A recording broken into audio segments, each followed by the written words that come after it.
Hello friends, today in this video I will show you how to enable table mode on taskbar in Windows PC or laptop.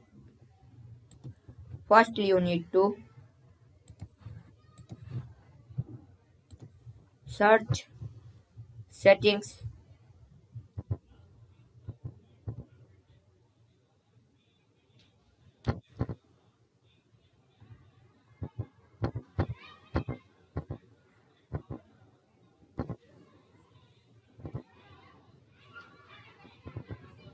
Now open settings.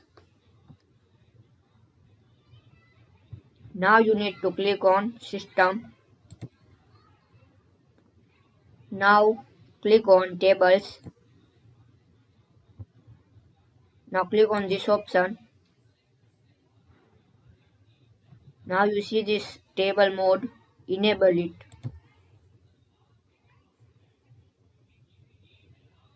So this way we can how to enable table mode on taskbar in Windows 10 PC or laptop. Thanks for watching.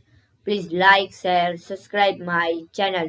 Please comment this video work for you or not.